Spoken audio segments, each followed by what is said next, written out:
सानंद नृप आनंदित सुनाने के लिए समाचार जा रहा। सांझ समय सानंद नृप गयऊं कैकेयी गे गवन निठुरता देह धरी जनु। अरे राम राम, ऐसा लगता है साक्षात कठोरता ही रूप धारण करके विराजमान हो रही हो। दशरथ जी ने पूछा मंथरा से, कहाँ है महारानी जी? कहते मेरे से तो कुछ बोल ही नहीं रहे थे, मैं कई बार पूछी तो भी मेरे से बोल नहीं रहे थे, क्या करूं? नहीं बोली तो मैं चुपचाप चली आई, बैठी हूं। कहाँ है? कहते बस बोलती नहीं, और सिखाया इसी ने था कि राजा तुम्हारे बस में, उनसे 2 वरदान मांग लेना, और पहला भरत को राज्याभिषेक मांग लेना, 14 वर्ष राम को वन मांग लेना। सिखाई भी पट्टी इसी ने थी। और जब गोस्वामी जी कहते हैं सुरपति बसहि बाह बल जाके नरपति लाहि सकल रुख ताके सो सुनती गति गयऊं सुखाई देखूं काम प्रताप बढ़ाई। और यहाँ पर दशरथ जी महाराज आए और कैकेयी महारानी जी को कहा, ये महारानी जी क्यों, क्या कारण है, आप दुखी क्यों?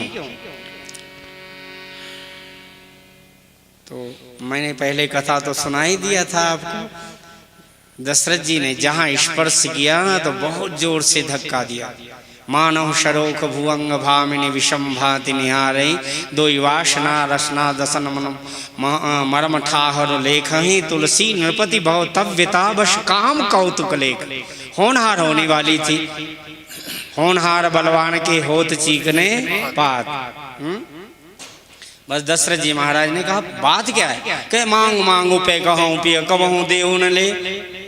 तुमको फुसलाना बहुत आता है, हम देवियाँ इतनी कोमल होती है और आप हमेशा कहते हैं अरे आज नहीं कल 4 ले लेना, 500 ले लेना। लेने के देने के लिए तो खूब कहा करते हो, कभी दिया है आज तक? जब माताएं डांटना शुरू करती है ना तो पूरी अपने।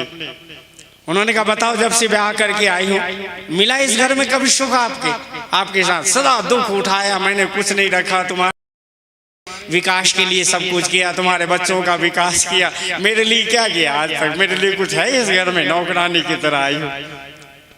दशरथ जी ने कहा नहीं महारानी जी आप प्रसन्न हो, ये क्या चाहते हो?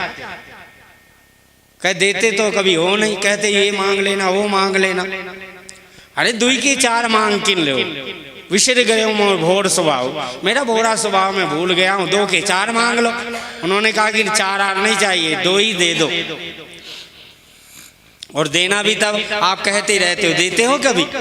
अगर जो मैं ना दूं, दशरथ जी ने भावावेश में कह दिया, अगर मैं आपको ना दूं तो भामिनी राम शपथ सतमोय। और मंत्रा ने सिखा दिया था भूपति राम शपथ जब करे तब मांगो जी वचन न टरई। चारों तरफ से देवियां कभी कभी इतना बांध लेती कि आदमी छूट ही नहीं सकता फंदे से। यहाँ की बात नहीं, वो कैकेयी की बात कह रहा। चारों तरफ से वचनों से, धर्म से, फेरों से जब से ब्याह हुआ तो इतना बांध लेते हैं कि इस बंधन से निकलना ही बेड़ी से बहुत मुश्किल है, खतरनाक। दशरथ जी महाराज ने राम जी की सौगंध खा ली और कैकेयी महाराज ने श्रृंगार किया। गोस्वामी जी को अच्छा नहीं लगा। उन्होंने कहा मनो किराती निफंद, मालूम पड़ता है कि ये आभूषण नहीं है। दशरथ जी को फंसा करके जैसे किरातनियाँ पशु पक्षियों को फंसाती हैं और विनष्ट कर डालती हैं, उसी तरह लगता है कि इनके जीवन का विनाश कर रही हो। और संक्षिप्त में कैकेयी महारानी ने बड़े प्रसन्न होकर हाथ जोड़ करके कहा सुना हूँ प्राणपति भावती जी का देहु एक वर भरत ही टीका। यहाँ पर एक संत ने अर्थ किया, हमारे गुरु जी कहते हैं सुना हूँ प्राणपति भावती जी का। माता के प्राण क्या है? पुत्र है।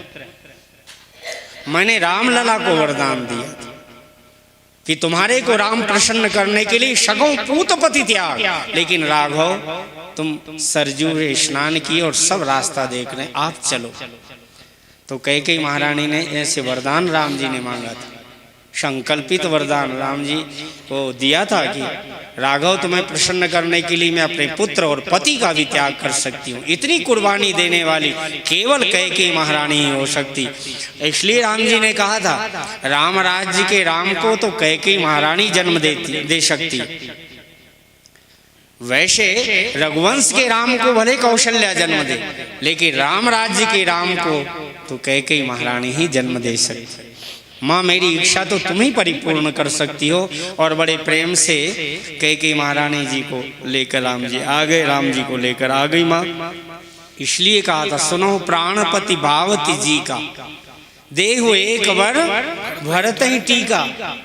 और टीका का अर्थ तो टीका टिप्पणी भी होता है, टीका का अर्थ कलंक का टीका भी तो होता है। मेरे भरत को भले कलंक लग जाए, मैं हाथ जोड़ करके प्रार्थना करता, देहु एक वर भरत ही टीका। ये राज्य नहीं मांग रही,